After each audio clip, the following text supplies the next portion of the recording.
이름을 바꾸고 대박이 난 스타들의 사연을 어렵지 않게 찾아볼 수 있는데요. 최근엔 절차가 간소해지면서 개명을 원하는 사람도 늘고 있다고 합니다. 꼭 사람뿐만 아니라 모든 사물, 그 이름을 어떻게 불리느냐에 따라서 값어치가 달라지거든요. 그렇다면 정말 나에게 딱 맞는 이름은 따로 있는 것일까요? 사람 이름부터 사물, 여기에 회사명까지 명략으로 풀어보는 좋은 이름의 조건 지금 바로 공개합니다.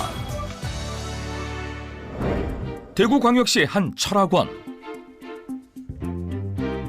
이곳을 찾는 사람들에게는 저마다 사연이 있다고 하는데요. 긴장감 가득한 표정으로 들어가는 이분에게는 어떤 사연이 있을까요? 회사를 하나 더 하게 돼서 거기 이제 회사 이름을 한번 지어보려고 왔어요. 개인 사업입니까? 아니면 법인 사업입니까? 이거는 뭐 영어든 한글이든 상관없어요.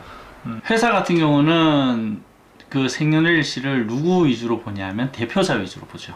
법인 사업. 회사 이름을 새로 지을 땐 어떤 부분이 중요한 것일까요?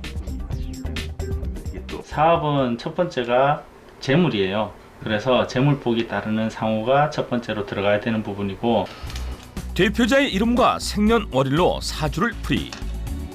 재물복이 따르는 이름을 만들게 된다고 하는데요. 경우에 따라 장명 기간은 천차만별. 그런데 재물복이 따르는 조합은 어떻게 찾는 것일까요? 상호 같은 경우는 재물을 우선적으로 장명해야 되기 때문에 이분에 대한 재물은 수의 기운입니다. 수의 기운은 한글 발음 오행으로 미음, 비읍, 피읍입니다. 그런 부분으로 인해서 초성으로, 그리고 상호의 이름으로 인해서 상생관계도 수의 작용이 되는 재물운을 보완해주는 장명으로 하게 된 겁니다. 중국 송나라 시대의 학술가 서자평이 집대성한 명략에 따르면 오행이 있어 상생이 되는 글자를 찾는 것이 중요하다고 하는데요. 여기에 사주팔자가 더해지면 좋은 이름을 만들 수 있다고 합니다. 똑같이 생긴 볼펜이 있지만 이 볼펜은 백화점에 파는 명품 볼펜이고요. 이 볼펜은 판촉용으로 파는 볼펜입니다. 사람들이 어떤 거 가지실래요? 한다면 분명히 명품으로 가질 거예요. 그래서 이 볼펜을 명품으로 부르기 때문에 그런 거예요.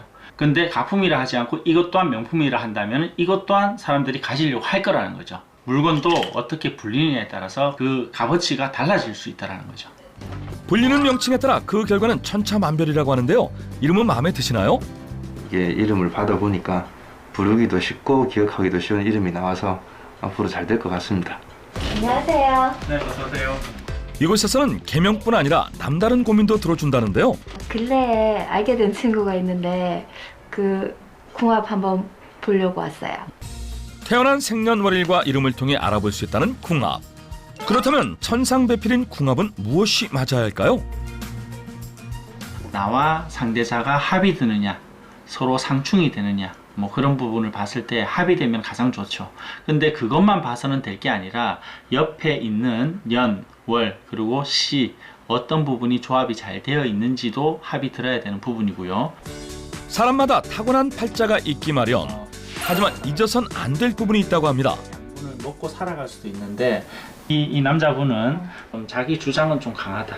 그리고 고지식하고 보수적인 면은 있습니다. 그래서 일단은 이런 부분은 자기를 다스려주는 글씨가 있어야지 좋아요. 운대로 살아가면 안 돼요. 운은 개척해 나가야 되는 부분이거든요. 보완할 수 있는 부분이 있으면 또 보완해서, 아니면 또 그 친구의 또 사주나 뭐 성격, 내면적인 부분에 대해서 잘 알게 되어서 또 오히려 뭐 좀씩 속 시원한 부분도 있는 것 같습니다. 동의를 구한 고객에 한해서 상담한 내용은 문서로 보관한다고 하는데요. 언제 어디서나 전화상으로도 상담이 가능하다고 합니다. 이름을 개명을 해서 뭐 인간관계를 좋은 인연으로 맺어서 환경적인 요인으로 인해서 무조건 잘 맞춰서 때문에 뭐 잘 살아갈 것이다가 아닌 내 노력 여하에 의해서 바뀔 수 있는 부분이기 때문에 열심히 살아간다면 충분히 잘 살아갈 수 있습니다. 운명은 정해져 있지만 운명은 개척해 나갈 수 있습니다. 좋은 이름, 궁합도 좋지만 모든 일은 자신이 선택하고 결정해야 한다는 사실 잊지 마시기 바랍니다.